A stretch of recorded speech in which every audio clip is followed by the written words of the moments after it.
स्वागत व अभिनंदन करता हूं आप सभी का हमारे आज के इस वीडियो सेक्शन में।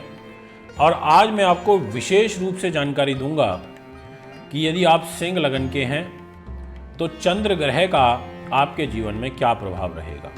इसलिए जितने भी सिंह राशि के लगन के दर्शक इस समय हमारी वीडियो को सुन रहे हैं, आप सब अपनी अपनी कुंडली खोल करके बैठ सकते हैं, आप समझ सकते हैं।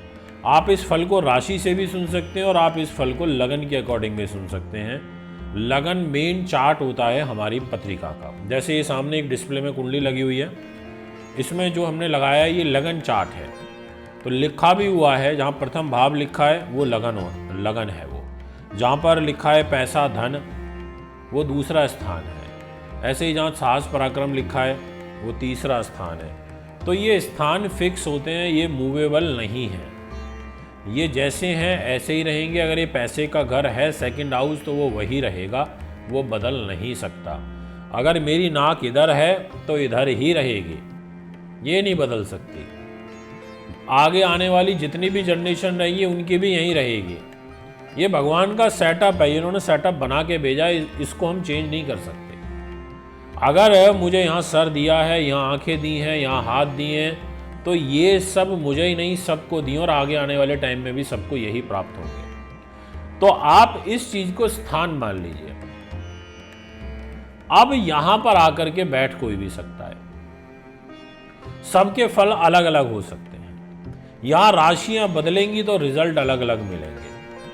किसी की आंख बड़ी हो सकती है, किसी की पतली हो सकती है, किसी की छोटी हो सकती है, किसी की नाक बहुत चौड़ी हो सकती है, किसी की बिल्कुल पतली हो सकती है, किसी के हाथ बहुत हैवी हो सकते हैं, किसी के दुबले पतले हो सकते हैं। वो है कि आपके पास कौन सी राशि उस हाथ के ऊपर बैठी है, उसका स्वामी ग्रह कैसा है, उसके अकॉर्डिंग रिजल्ट मिलता है। मेरी हमेशा यही कोशिश रहती है कि मैं साइंटिफिक आधार पर आपको ज्योतिष को समझाऊं और बहुत डीपली समझाऊं। ज्योतिष एक प्रॉपर विज्ञान है, ग्रहों पर आधारित है। और ग्रहों की गति को जिसने पढ़ना समझ लिया तो समझ लीजिए कि वो बहुत अच्छा शोधकर्ता, ज्योतिषाचार्य, भविष्यवक्ता बन सकता है, अच्छी बड़ी भविष्यवाणियां कर सकता है। दोस्तों, आज के इस वीडियो सेक्शन के माध्यम से आपको एक कुंडली जो सामने दिखाई दे रही है, इसमें आपको चंद्रमा अलग अलग घर में बैठे हुए दिखाई दे रहे हैं।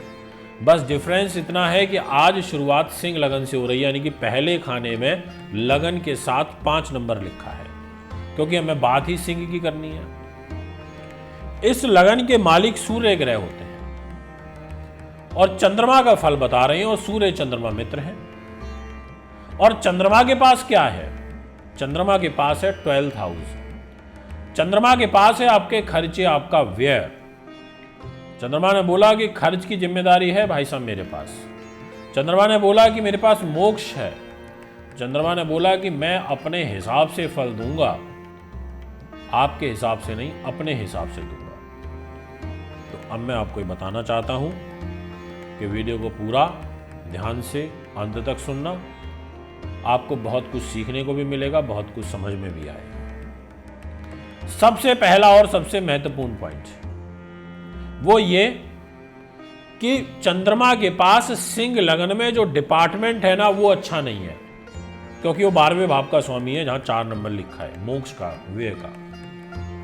अब इस घर का मालिक होकर के इसको ट्रांजिट करना है 12 भावों में। किसी की कुंडली में ये 5th हाउस में हो सकता है, किसी की जन्म पत्रिका में ये 4th हाउस में हो सकता है, किसी की कुंडली में ये मीन राशि में होगा। तो इसीलिए हमें 12 की 12 भावों की बात करनी है, ताकि हर व्यक्ति की कुंडली कवर हो सके। सिंह लगन के तो करोड़ों लोग होंगे, पर सबके चंद्रमा तो अलग अलग ही बैठे होंगे। बहुत कम लोगों के एक जैसे होंगे, मैक्सिमम के सबके किसी का कहीं, किसी का कहीं बैठा होगा। तो जिसका जहां बैठा है आज वही सुन लो। तो प्रथम भाव, जी हां, ज्योतिष जन्म पत्री विश्लेषण का प्रथम भाव, इस घर के अंदर यदि आपके चंद्रमा बैठ जाएं तो ये 12वें भाव के स्वामी होकर के प्रथम भाव में बैठ गए। इस घर में इनके बैठ जाने से ऐसे व्यक्ति का व्यक्तित्व प्रभावशाली हो जाता है। उसकी मुख की आकृति बड़ी अच्छी हो जाती है, उसकी कल्पना शक्ति बहुत अच्छी हो जाती है। उसको बाल्यकाल में उसका जो शरीर है वो अस्वस्थ रहता है, क्योंकि 12वें का स्वामी है, रोग का भी घर होता है। वो अस्वस्थता रहती है, पर छोटी आयु में रहती है, 10 साल 12 साल की आयु तक। इसके अलावा अगर आपका सूर्य बलवान है, क्योंकि सिंह लगन है, मालिक तो सूर्य ही है सिंह राशि का, आपका मंगल भी बलवान है, सूर्य भी बलवान है, और चंद्रमा आपकी सिंह राशि में शरीर पर बैठ गया, तो आपको इलेक्ट्रिकल से, इलेक्ट्रॉनिक्स से विशेष रूप से लाभ प्राप्त हो जाएगा।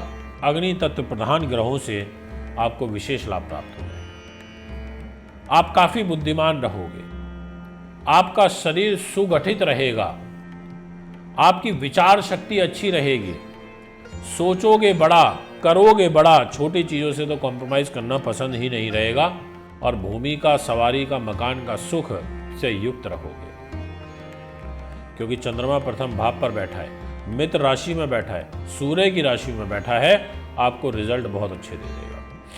ये मैं आपसे कह देना चाहता हूं। इसी प्रकार से ये पाप प्रभाव में आ गया तो जरूर अपने फल में कमी करेगा। मैं अच्छा करना चाहता हूं, पर मेरी पावर वीक हो गई है, तो मैं नहीं दे पा रहा रिजल्ट प्रॉपर।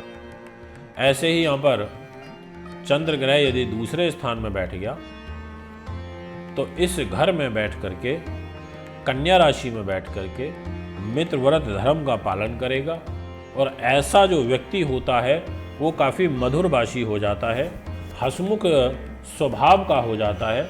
ऐसा व्यक्ति के चेहरे पर एक प्रभाव होता है, वो सुख साधनों से युक्त होता है, वो ऐश्वर्य और अच्छी लाइफ जीने का शौकीन होता है, बहुत ईमानदारी से काम करता है, उसके दोस्त बहुत रईस होते हैं, ऊंचे लोगों के अंदर उठता है, बैठता है, और भ्रमणशील रहता है, पराक्रमी रहता है। उसको देश विदेशों से विशेष रूप से लाभ प्राप्त होता है। ऐसी जो ग्रह स्थिति है वो यहाँ पर बन जाती है। जी हाँ, पारिवारिक दृष्टिकोण से विशेष रूप से लाभकारी हो जाता है। बस बुध कमजोर नहीं होना चाहिए। यदि बुध कमजोर हो गया तो फिर दिक्कत वाली बात है। बुध मजबूत रहा तो फिर कोई टेंशन नहीं है, फिर तो सब बढ़िया बढ़िया है। ये मैं आपको पूर्ण रूप से कह देना चाहता हूँ, इसलिए बड़ा महत्वपूर्ण हो जाएगा ये।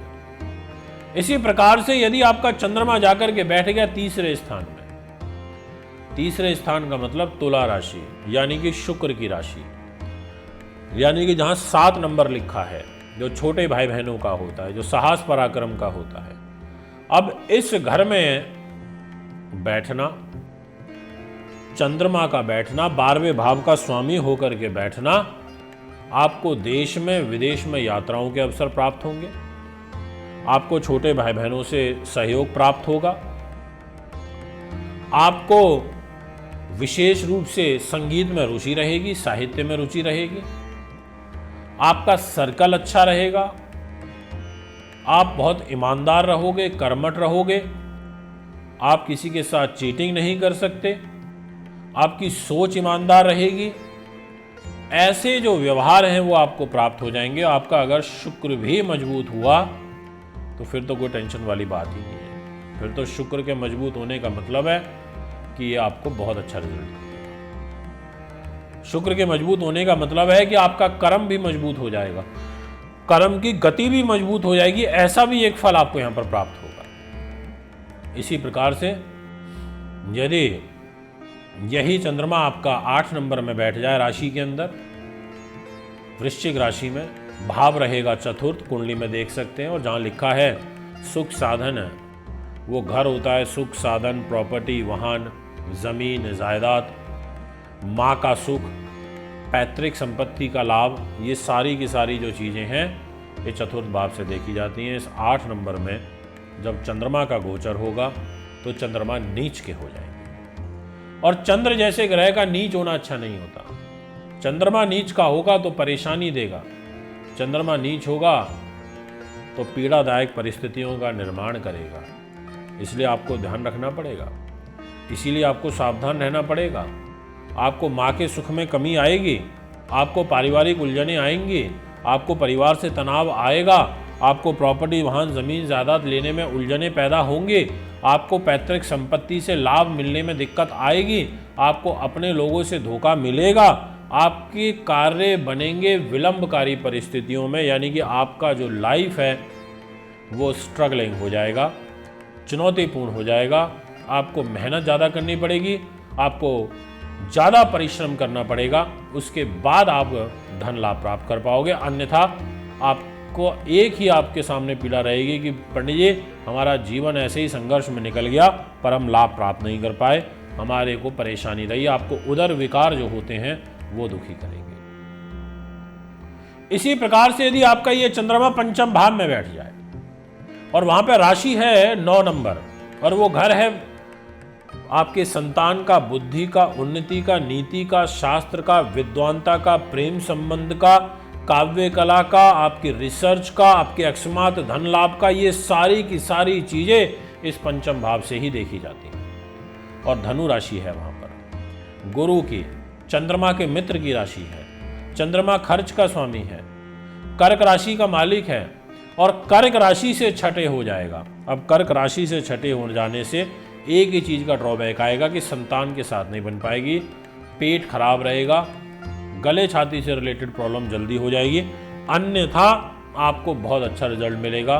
उन तमाम चीज़ों में मिलेगा जो मैंने भी आपसे चर्चा करी, जो मैंने भी आपको बताई। आपको धन लाभ भी होगा, आपको अच्छा लाइफ पार्टनर भी मिलेगा, आपको अच्छा लव पार्टनर भी मिलेगा, संस्कार वाला होगा, आपकी सुनने वाला होगा, केयरिंग करने वाला होगा और आप खुद बहुत अपनी बुद्धि से शांत रहोगे। और यही अगर आपका जुपिटर भी मजबूत हुआ, यानी कि गुरु जो कि आपके पंचम भाव का मालिक है, तो फिर सोने पे सुहागा। फिर तो आप बोलोगे पंडित जी हमारा जीवन तो बड़ा आनंद में निकला है, हमारे को तो जीवन साथी से भी बड़ा सपोर्ट मिला, हमें हमारे बच्चों से भी बड़ा सपोर्ट मिला और हमारी आगे की उन्नति भी बड़े अच्छे तरीके से हुई। फिर आपका ये प्रश्न निकल के आएगा, आप बोलोगे हमारा जीवन तो सुख में व्यतीत हो गया। आपको जब चंद्रमा यहां बैठ जाए, सिंह लगन हो, तो हमने एक रिसर्च किया और उस रिसर्च में हमने ये पाया है कि चंद्रमा यहां पर पहली जो संतान है वो कन्या देता है, ज्यादातर मैक्सिमम केसेस में निकल के आया है। जी हाँ, इसी प्रकार से ये चंद्रमा आपका छठे भाव में बैठ जाए। अब वहां पर राशि तो लिखी है 10 नंबर और सिंह लगन में शनि तो अच्छा फल देते नहीं है, क्योंकि वो तो ये सोचते हैं कि मैं सूर्य के साथ पूरी शत्रुता निभाऊं और जो चंद्रमा है वो भी शनि के शत्रु हैं और चंद्रमा बैठ भी जाकर के छठे भाव में गए और हैं भी 12वें भाव के मालिक और 10 नंबर में जाते ही ये कमज़ोर हो जाएंगे। यहाँ जाने के बाद ये डिस्टर्ब हो जाएंगे, परेशान हो जाएंगे। स्वभाव तो चंचल रहेगा पर आपकी आय कम रहेगी और आपके खर्च अधिक होंगे। फिर प्रश्न ये रहेगा कि पंडित जी पैसा नहीं रुकता, खर्चे ज़्यादा होते हैं। इस प्रकार के प्रश्न आपके निकल के आएंगे। आपको शत्रु पक्ष से हानि होगी, आपको शत्रुओं से भय बना रहेगा, आप उनके दबाव में आ जाओगे, ऐसा एक योग बनेगा। बस अगर आपका लग्नेश सूर्य मजबूत हुआ, क्योंकि सिंह लगन की बात कर रहे हैं हम, तो फिर शत्रु आप पे नहीं हावी हो पाएंगे, फिर आप हावी हो जाओगे। अगर आपका सूर्य कमजोर हो गया तो शत्रु से भी दबोगे, आपको स्त्री से भी हानि उठानी पड़ेगी, आपको धोखे भी मिलेंगे, आपको आपके यश को हानि होगी, आपको अपयश का सामना करना पड़ेगा और आपको पेट में, आंतों में प्रॉब्लम आएगी, आपको पथरी से रिलेटेड प्रॉब्लम आना, आपको अपेंडिक्स होना या पेट से संबंधित जो विकार होते हैं उनकी परेशानी आना, ऐसा एक योग बनेगा। ये मैं आपसे कहना चाहता हूँ। अगर यहाँ पर शनि भी कमजोर हो गया, शनि की स्थिति भी ठीक नहीं हुई, तो आपको कोई क्रॉनिक डिजीज हो सकता है, कोई लंबी बीमारी का योग यहाँ पर बना सकता है। यही चंद्रमा आपका जाकर के सप्तम भाव पर बैठ जाए, जो पत्नी का घर होता है, कुंडली में आप देख सकते हैं और वहां लिखा है 11 नंबर। तो ऐसी स्थिति में शनि की मूल त्रिकोण राशि कुंभ के अंदर बैठना और वो भी 12वें भाव का स्वामी होकर के बैठना बड़ा परेशानी कर देगा। स्त्री तो अच्छी दे देगा, इसमें कोई दो राय नहीं है, लाइफ पार्टनर अच्छा दे देगा क्योंकि चंद्रमा शुभ ग्रह है, पर दोस्तों आपका मन अस्थिर रहेगा, आपको स्वास्थ्य में कष्ट रहेगा, आपके व्यवहार में बदलाव आ जाएंगे। आपको खुशी में बिल्कुल भी खुशी जैसा फील नहीं होगा, उसमें भी आपको चिंताएं सताती रहेंगी। आपको व्यवसाय के अंदर बड़ी चुनौतियां फेस होंगी। आपके पास पैसा नहीं टिक पाएगा, धन की हानि होती निरंतर रहेगी, पारिवारिक उलझनें होती रहेंगी, आपको माता पिता को कष्ट रहेगा, स्त्री का जो सुख होता है उसमें आपको कमी रहेगी, स्त्रियों को पुरुष के सुख में कमी रहेगी। ऐसे ग्रह गोचर यहां पर बन जाते हैं। इसी प्रकार से अगर आपका चंद्रमा जाकर के अष्टम भाव में बैठ जाए, यानी कि मेष राशि में, मीन राशि में 12 नंबर के अंदर, गुरु की राशि के अंदर, मित्र के घर में तो बैठेंगे, पर द्वादश स्थान के 12वें के स्वामियों के अष्टम, शुभ ग्रह, डिपार्टमेंट बुरा और बैठ भी बुरी जगह गया। अब यहां बैठते ही आपके शरीर को एक तो अस्वस्थ कर देगा, आपको गुप्त चिंताएं बहुत सताएंगी, आपको पारिवारिक सुख में कमी रहेगी, आपके खर्चे अधिक रहेंगे, आय आपकी कम रहेगी, आपका प्रारंभिक जीवन काफी संघर्षपूर्ण परिस्थितियों से गुजरेगा। अगर आपको कभी कभी अकस्मात धन लाभ हो भी जाएगा तो वो रुक नहीं पाएगा। और शनि ग्रह भी अगर अशुभ हुआ या फिर शनि की अशुभ दृष्टि आपके इस चंद्रमा पर अष्टम भाव में रही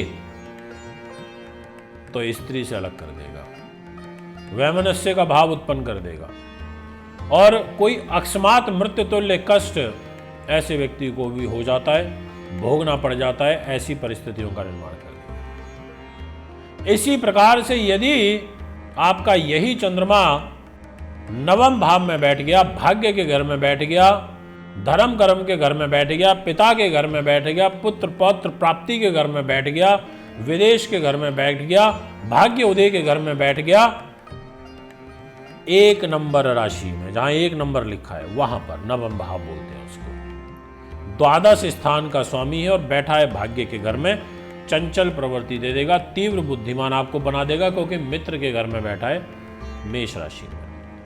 आपको बहुत सुशिक्षित कर देगा, एजुकेशन अच्छी रहेगा, उत्साहशील आपको बना देगा, आपको सामाजिक कार्यों में रुचि रहेगी, आपका धन समाज के लिए, धर्म के लिए, अपने धर्म के लिए खर्च होगा, आपको विदेशों से विशेष रूप से लाभ प्राप्त होगा, आपका विदेश में भाग्य उन्नति के आपको अवसर प्राप्त होंगे, आपको अपने भाई बहनों से विशेष रूप से लाभ प्राप्त होगा जो आपसे छोटे होंगे उनसे। और यहां पर अगर चंद्र मंगल का योग बन गया तो कहना ही क्या फिर, क्योंकि मंगल के पास ही तो जिम्मेदारी है और मंगल सिंह लगन में केंद्र त्रिकोण राजयोग बनाते हैं और चंद्रमा के मित्र हैं।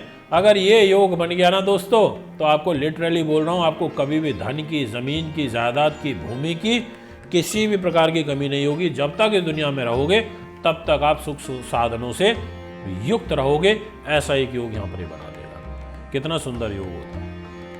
इसके अलावा अगर ये बहुत ज़्यादा परेशानी में आ गया तो बड़ी दिक्कत दे देगा, आपके भाग्य को हानि भी कर सकता है और आपको कोई कष्ट भी दे सकता है। इसी प्रकार से आपका यही चंद्रमा कर्म भाव पर आ जाए, यानी कि जहां पर लिखा है 2 नंबर, वो कर्म का भाव है, उसको 10th हाउस बोला जाता है और वहां चंद्रमा उच्च के हो जाएंगे और वो शुक्र की राशि होती है 2 नंबर राशि। इस राशि में इनको बल मिलता है, बहुत अच्छी ताकत मिलती है। द्वादश स्थान के खर्च के स्वामी होकर के कर्म भाव पर आएंगे तो उच्च अभिलाषी बना देंगे। जो करना चाहोगे बड़े स्तर का करोगे, बड़े हाई लेवल का करोगे। आपकी सोच को बुद्धिमान बना देंगे। आपको कठिन परिश्रम के बाद उच्च विद्या में सुख प्राप्त होगा। इसके अलावा आपके विवाह के बाद आपको विशेष रूप से लाभ प्राप्त होंगे। आपको मकान का, भूमि का जो सुख है इसमें उलझने आएंगी, इसकी प्राप्ति करने में उलझने आएंगी, क्योंकि चंद्रमा की जो दृष्टि सप्तम होती है वो वृश्चिक राशि पर रहेगी और नीच राशि पर रहेगी। इस वजह से आपको परेशानी आएगी। मन आपका अशांत रहेगा, जीवन आपका काफी व्यस्तताओं में जाएगा और उलझनों में व्यतीत होगा। अब यहां पर ये चंद्रमा तो उच्च हो गया, पर इसके ऊपर पाप प्रभाव आ गया और इस राशि के स्वामी शुक्र बनते हैं 10th हाउस के लॉर्ड, वो भी अगर अच्छी स्थिति में नहीं हुए तो फिर बड़ी दिक्कत आएगी। इसी प्रकार से यदि यही चंद्रमा आपका लाभ स्थान में जाकर के बैठ गया है प्रॉफिट के घर में, जहां पर 3 नंबर लिखा हुआ है, अब यहां बैठने से आपको उच्च शिक्षा की प्राप्ति होगी, क्योंकि बुध के घर में बैठे हैं, 3 नंबर राशि में बैठे हैं, लाभ स्थान है, तो लाभ तो प्राप्त होगा। पर बैठे क्या हैं, 4 नंबर के लॉर्ड हैं, 3 नंबर में बैठे हैं, यानी कि 12th हाउस के लॉर्ड होके 11 नंबर में बैठ गए। कठिन परिश्रम के बाद उच्च विद्या प्राप्ति होती है, व्यवसाय में उन्नति के मार्ग बनते हैं, पर पैसा नहीं रुक पाता, पैसा खर्च होता रहता है, ऐसा एक योग बनता है। आपकी देश के अंदर या फिर विदेश के अंदर आपको यात्राओं का बहुत अनुभव होता है, ऐसा योग बनता है। इसके अलावा विशेष रूप से आपकी रुचि लोगों की हेल्प करने में ज़्यादा रहेगी, आध्यात्म की तरफ आपका झुकाव ज़्यादा रहेगा, ऐसा भी एक ग्रह योग यहाँ बन जाता है। यानी कि काफ़ी महत्वपूर्ण यहाँ पर रिजल्ट प्राप्त होते हैं, ये मैं आपसे कहना चाहता हूँ। ऐसे ही यदि ये आपका चंद्रमा 12वें भाव में बैठ जाए, अब 12th हाउस में बैठेगा, यानी कि स्वयं राशि का हो जाएगा, अपने घर में जाकर के बैठ जाएगा, तो आपको सबसे पहले चीज कि आप अपनी प्राइवेसी बहुत मेंटेन करके रखोगे, आप एकांत प्रिय हो जाओगे, आप मधुरभाषी हो जाओगे, क्योंकि अपने घर में बैठा है, किसी और के घर नहीं बैठा। कल्पनाओं में ज़्यादा रहोगे, ओवर थिंकिंग करोगे, आपको आवाज़ से, भूमि से, सवारी से, ऐसी चीज़ों से विशेषकर लाभ प्राप्त होगा। इसके अलावा विदेशों में रहने की संभावनाएं आपकी काफ़ी ज़्यादा रहेंगी, विदेशी प्रवास आपका ज़्यादा रहेगा। सौंदर्य प्रसारण से संबंधित जो कार्य होते हैं इनमें आपकी विशेष रुचि रहेगी। अब यदि यहाँ पर चंद्रमा अशुभ हुआ, पाप प्रभाव में हुआ, तो फिर दिक्कत वाली बात हो जाएगी। फिर आपको चंद्रमा 12th हाउस यानी कि राइट साइड में बैठा है आपके, हमारा जो राइट हिस्सा होता है वो इस घर से देखा जाता है, तो आपको नेत्र संबंधी रोग दे देगा, आपकी आंखों में कष्ट दे देगा, आपको ब्लड प्रेशर दे देगा, आपको पैरों में विकार दे देगा, आपको कोई गुप्त रोग से पीड़ित कर देगा। इस प्रकार की ग्रह स्थितियों का निर्माण होगा। दोस्तों, ये है सिंह लगन के अंदर चंद्रमा का फल। उम्मीद करता हूँ वीडियो आपको अच्छी लगी होगी। एक और नई बहुत अच्छी वीडियो लेकर के आपके बीच में आगामी एपिसोड में उपस्थित होऊंगा। अभी आपसे आजा चाहता हूँ। बहुत बहुत शुभकामनाएं, अपना ध्यान रखें।